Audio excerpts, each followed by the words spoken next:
Yo what is up guys, welcome back to that Chashmish guy. और guys, जैसे कि मैंने पिछली बार की तरह एक बहुत ही अच्छी एनीमे बताई थी, इस बार भी मैं आपको एक बहुत ही प्यारी एनीमे के बारे में बताने आया हूँ जिसका नाम है माय हैप्पी मैरिज। शायद आप लोगों ने इसको देखा होगा। शायद मैं लेट हूँ इस रिव्यू में क्योंकि आप लोगों ने देखा ही बहुत पुरानी एनीमे है। तो लेट्स बिगिन बिना किसी टाइम बर्बाद करें। माय हैप्पी मैरिज में होते हैं दो मेन कैरेक्टर्स, मियो साइमोरी और कियोका कुडो।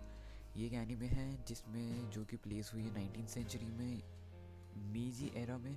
मियो साइमोरी एक लड़की होती है आम सी, लेकिन सुपर नेचुरल टैलेंट नहीं होती, एक तरह से सुपर नेचुरल एनिमे। और उसको फोर्स किया जाता है कि वो अपनी स्टेप मदर के साथ रहे।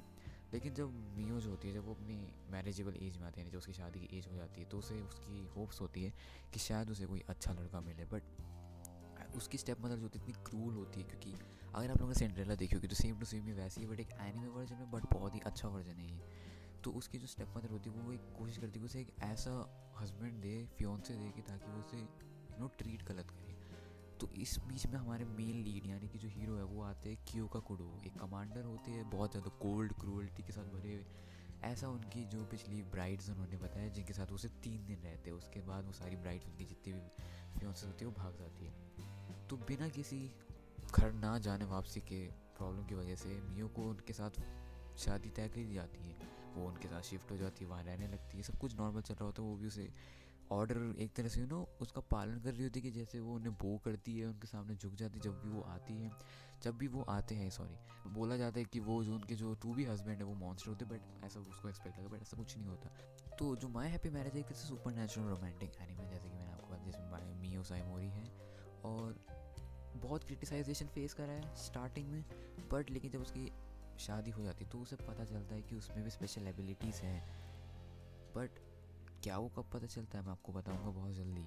म्यू जो होती है उसको लगता है स्टार्टिंग में कि उसको कोई एबिलिटी नहीं होती, इसकी वजह से वो बहुत हेल्पलेस फील करती है अपनी एबिलिटीज़ में भी और एज अ पर्सन भी।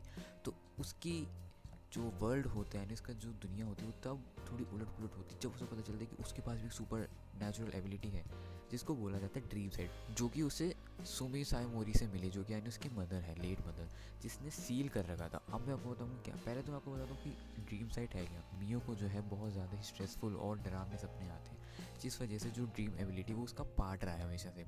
तो उसे अलाउ करता है कि वो जितनी भी वर्ल्ड्स हैं जो वो सोते हुए देख सकती है उनको वो देख सके अपनी ड्रीम साइट के थ्रू। तो वो ऐसे ऐसे इवेंट्स को देख सकती है कि जो लोग नॉर्मली नहीं देख सकते, मैनिपुलेटिंग कर सकती है, किनिपुलेशन ड्रीम पावर कह लो इसको।